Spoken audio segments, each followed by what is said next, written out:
आकाशवाणी भोपाल से प्रस्तुत हैं प्रादेशिक समाचार। नमस्कार, समाचारों के साथ मैं दीपा सिंह। सबसे पहले मुख्य समाचार। पहलगाम में आतंकी हमले के बाद प्रधानमंत्री नरेंद्र मोदी सऊदी अरब की राजकीय यात्रा बीच में रोककर भारत लौटेंगे। गृहमंत्री अमित शाह श्रीनगर पहुंचे। किसानों की सुविधा के लिए जलवायु प्रतिरोधी नई फसल किस्मों का विकास कर रही है सरकार। प्रदेश में मनरेगा के तहत 15 करोड़ और जल गंगा संवर्धन अभियान में 5 करोड़ मानव दिवस सृजित कर रोजगार उपलब्ध कराने के निर्देश। और राज्य में पार्थिव देह घर तक ले जाने की सेवा का तहसील स्तर तक होगा विस्तार। अब समाचार विस्तार से। जम्मू कश्मीर के पहलगाम में आतंकी हमले के बाद प्रधानमंत्री नरेंद्र मोदी सऊदी अरब की राजकीय यात्रा को बीच में ही रोककर भारत लौट रहे हैं। वहीं गृहमंत्री अमित शाह ने श्रीनगर में वरिष्ठ अधिकारियों के साथ उच्च स्तरीय समीक्षा बैठक की। गृहमंत्री आज उपराज्यपाल मनोज सिन्हा के साथ घटनास्थल पर जाएंगे। वे आज आतंकी हमले के प्रत्यक्षदर्शियों से बात कर सकते हैं और उपचार करा रहे घायलों को देखने अस्पताल भी जाएंगे। उन्होंने दोहराया कि इस कायराना आतंकी हमले में शामिल लोगों को बख्शा नहीं जाएगा। संपूर्ण विश्व के नेताओं ने जम्मू कश्मीर में आतंकवादी हमले की एक सुर से निंदा की है। पर्यटकों की हत्या के विरोध में घाटी के कारोबारियों और पर्यटन व्यापार से जुड़े निकायों ने आज कश्मीर बंद की घोषणा की है। पहलगाम टैक्सी एसोसिएशन के अध्यक्ष गुलजार अहमद वानी ने कड़ी कार्रवाई की मांग की है। नाम गुलजार अहमद वानी है। मैं पहलगाम टैक्सी एसोसिएशन का प्रेसिडेंट हूं और इस चीज से मैं मजम्मत करता हूं कि टूरिस्ट के साथ जो हुआ ये टूरिस्टों के साथ नहीं हुआ, ये हमारी रोजी रोटी के और हमारी फैमिली के साथ हुआ। जो भी टूरिस्ट इसमें डेथ हुआ वो हम टूरिस्ट उसको नहीं समझते, वो समझते हैं हम अब हमारी फैमिली मेंबर्स को डेथ किया गया है। और इस चीज से हम एलजी साहब से और यहाँ के चीफ मिनिस्टर साहब से गुजारिश करते हैं इसकी गहराई तक जाइए, ये देख लीजिए जिसने भी किया उनके खिलाफ सख्त से सख्त कार्रवाई होनी चाहिए। केंद्रीय कृषि मंत्री शिवराज सिंह चौहान ने कहा है कि भारत जलवायु परिवर्तन के प्रति पूरी तरह जागरूक है। उन्होंने कहा है कि नई फसल किस्मों का विकास किया जा रहा है जो जलवायु प्रतिरोधी हैं और कृषि उत्पादन बनाए रखने में मदद करती हैं। केंद्रीय मंत्री ने कल हरियाणा के करनाल में नेशनल डेयरी रिसर्च इंस्टीट्यूट में संवाददाताओं से बातचीत की।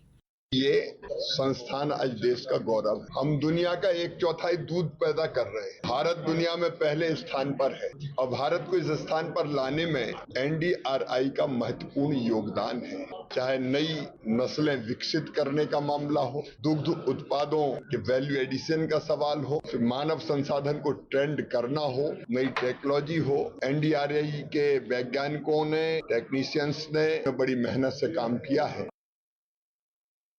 प्रधानमंत्री नरेंद्र मोदी द्वारा देश का प्रकृति परीक्षण अभियान लॉन्च किया गया है। इस अभियान में प्रदेश में अब तक 8,50,000 से अधिक परीक्षण किए जा चुके हैं। इस मामले में प्रदेश देश में 5वें स्थान पर रहा है।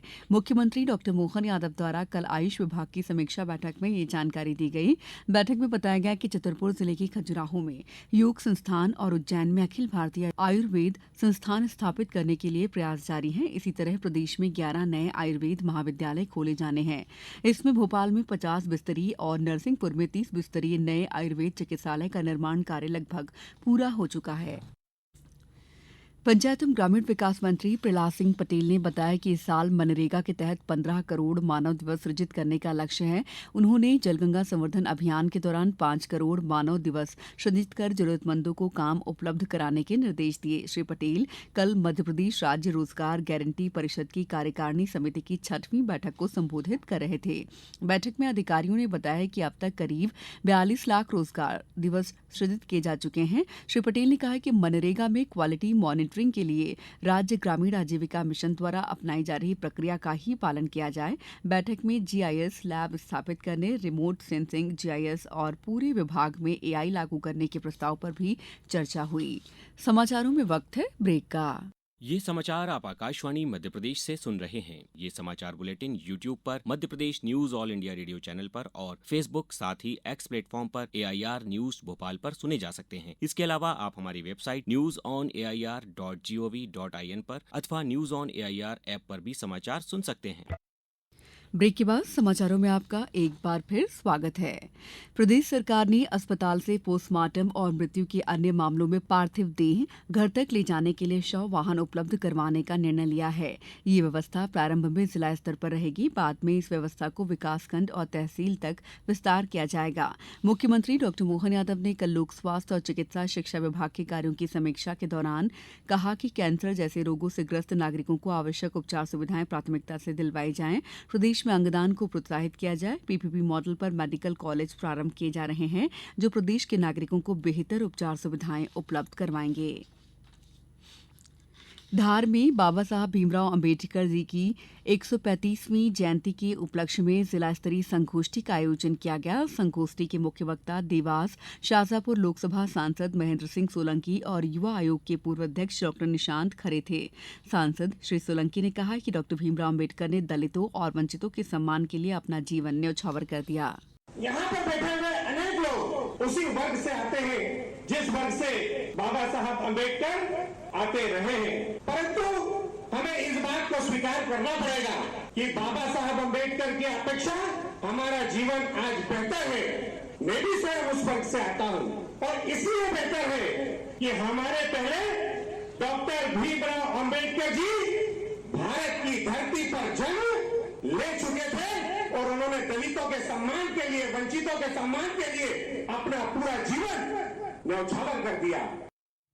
प्रदेश में तेज गर्मी का दौर जारी है। आने वाले दिनों में भोपाल, इंदौर, उज्जैन, ग्वालियर समेत कई शहरों में पारा 43 डिग्री के पार पहुंच सकता है, जबकि खजुराहो, नौगांव, पन्ना, सीधी में तापमान 45 डिग्री या इससे अधिक रह सकता है। प्रदेश के हिल स्टेशन पचमढ़ी में भी पारा 40 डिग्री पार पहुंच रहा है। आज भी प्रदेश के 6 जिलों में लू का अलर्ट है। इनमें निवाड़ी, टीकमगढ़, पन्ना, सतना, सीधी और सिंगरौली जिले शामिल हैं। भोपाल, इंदौर, उज्जैन, ग्वालियर समेत अन्य शहरों में भी तेज गर्मी रहेगी। प्रदेश में कल खजुराहो में पारा 44 डिग्री और जबकि भोपाल में 41.2 डिग्री, इंदौर में 40.9 डिग्री और ग्वालियर में 41.5 डिग्री रिकॉर्ड किया गया। आईपीएल T20 क्रिकेट में आज शाम 7:30 बजे सनराइजर्स हैदराबाद का मुकाबला मुंबई इंडियंस से हैदराबाद के राजीव गांधी अंतर्राष्ट्रीय स्टेडियम में होगा।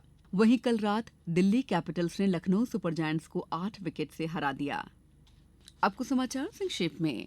राज्य सरकार ने विनोद मिल उज्जैन से संबंधित ऋण प्रकरण में एकमुश्त निराकरण के लिए प्रमुख सचिव एमएसएमई की अध्यक्षता में ओटीएस कमेटी का गठन किया है। आगर मालवा जिला मुख्यालय स्थित शासकीय कन्या उच्चतर माध्यमिक विद्यालय में विद्यार्थियों के सर्वांगीण विकास के लिए समर कैंप का आयोजन किया गया। झाबुआ में पोषण पखवाड़ा का समापन कल सभी आंगनबाड़ी केंद्र पर उत्साह से किया गया। आंगनबाड़ी केंद्र पर जीवन के 1000 दिवस केंद्रित गतिविधियों का आयोजन हुआ। खंडवा सांसद ज्ञानेश्वर पाटिल ने रेल मंत्री से मुलाकात कर 1 वर्ष पूर्व शुरू की गई खंडवा सनावद मेमो ट्रेन के फेरे बढ़ाने की मांग की।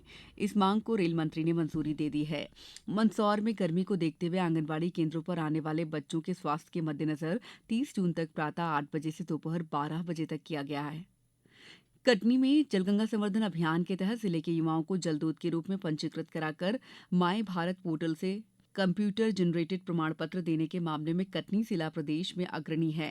विदिशा जिला मुख्यालय सहित अन्य सभी आंगनबाड़ी केंद्रों पर पोषण पखवाड़े के तहत बाल चौपाल कार्यक्रम का आयोजन किया जा रहा है। गुना में जन सुनवाई के दौरान नागरिकों के लिए स्वास्थ्य विभाग द्वारा आयुष्मान कार्ड बनाने, नेत्र परीक्षण, प्रधानमंत्री शहरी आवास योजना की जानकारी और आधार कार्ड हेल्प डेस्क लगाई गई। बैतूल जिले में जन जागरूकता अभियान के अंतर्गत जंक फूड, फास्ट फूड और स्ट्रीट फूड विक्रेताओं की सघन जांच की जा रही है। राजगढ़ में पेयजल की बर्बादी रोकने के लिए जल संरक्षण के बारे में जागरूकता के लिए मध्यप्रदेश जल निगम और मध्यप्रदेश जन अभियान परिषद की टीम ने साझा मुहिम चलाई।